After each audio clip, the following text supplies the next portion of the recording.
Evergreen? Yep. Yes, he's buried in the Evergreen. So we have 6 generations of family buried in Evergreen. Oh, where is this lot? My parents are there. No, you own 4, I own 6. 6. I have 4 At plots least a and couple the of us 2. will be there with Doug. There's 8 Oh, you own plots and a lot, and I How many own empty 4 ones do you or 6. I'm sorry. And Doug is up here, and there's 3 more here, and there's 2 more, and down below. But yeah, they're all. But my parents are there. My Boyer grandparents, Clay grandparents, my John Sal, my great grandparents are there. John Sal and Joanne Crandall Boyer. And they had a big family. A lot of them are buried there, and just the Crandalls, Myron Nathan Trifina, that came to settle Springville.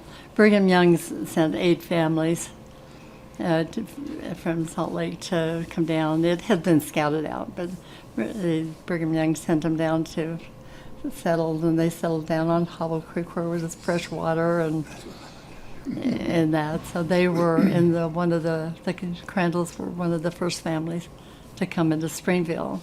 The Boyer, that was in 1850, September 1850, and the Boyers, my great grandmother, Catherine House Boyer. Her brother, Jacob House, was going on a mission. This is back in the 1850s. And her husband had died from an infection after having a tooth pulled. And so she had 6 children to raise. Right? And, Philip was oldest, and then John Sal, then... I have some information on that if you want it. It's kind of interesting. She had a wonderful family. Philip and his wife, Sarah Ann Sanderson Boyer,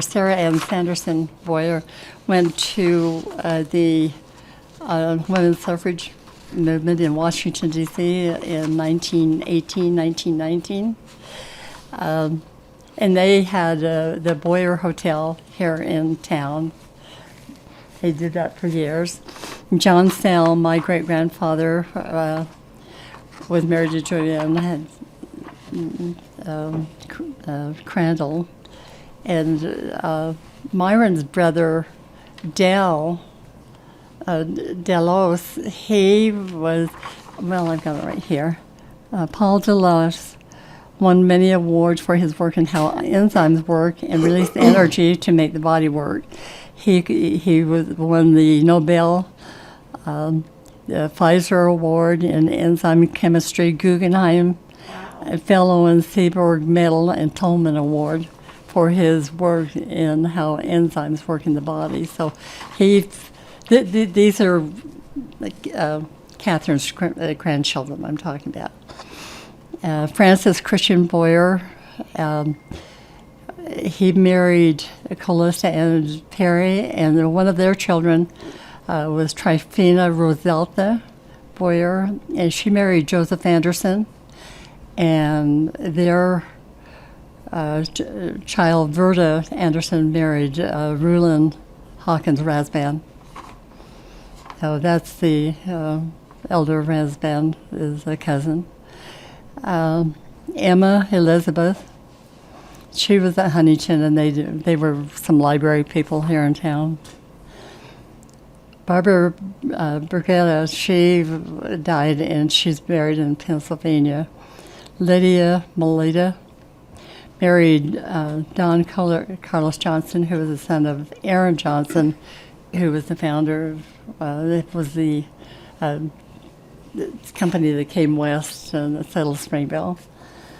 Mariah Catherine Boyer married Richard Lovell Mendenhall. They had a son, Richard Lovell Mendenhall Jr., Richard Jr. had a son named Paul Mendenhall, and Paul Mendenhall had a son named Bronco Mendenhall.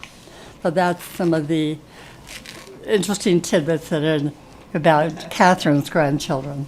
So, So, tell us about your siblings, like our dad. my siblings, Ken. Kenneth, the Ken, oldest. Was he a good big brother? Oh, for some reason, I was his favorite. You were the baby. That's what they used to tell me, because he graduated from high school when I was born. I was born in 42, and I don't know if he graduated in 42, but he was, he was a pretty special brother to me too. We had a connection. It was just Awesome. no big deal, but he was off doing. He had joined the Navy in World War II, and he always loved planes. I gave you some airplane stuff that I found that inside of a wall in the house downstairs. Yeah, One time when I drawings. was redoing the kitchen down there. But he always loved airplanes, and he wanted to be a pilot.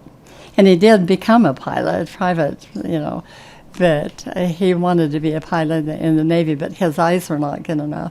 But someone told him that if the carrots are good for your eyes, so he ate lots of carrots trying to make his eyes be better. But he never was a pilot in the Navy, but he got his private license. And he flew out of the local airport here. Kind of funny. One time when Beverly was pregnant, she flew with him. Yeah, out of Springfield Spanish Fork Airport. And she got sick and had to throw up, because she was pregnant. So Ken took off his helmet, and she threw up in his helmet, and they went down over the lake and threw the helmet out in the lake. So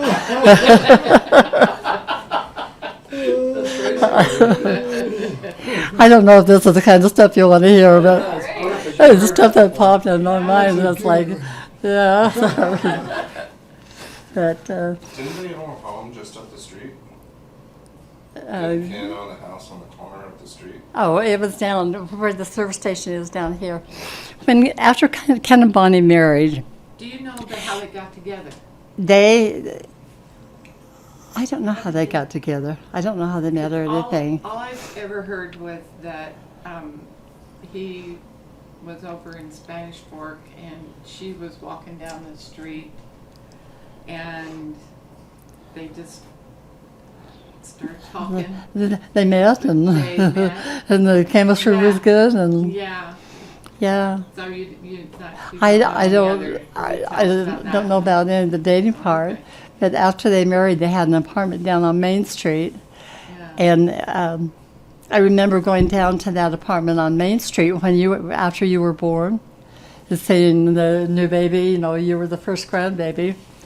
That I went with my parents to visit them and see their new baby, and so that was kind of fun. But by the time Bobby was born, they had moved. They moved out of the apartment and had a little house. They rented a house down here on the corner, which is not there anymore. It was kind of set back in the block, but it was where that service station is. But they were, and I don't know exactly what the deal was, if they rented it or leased it or whatever.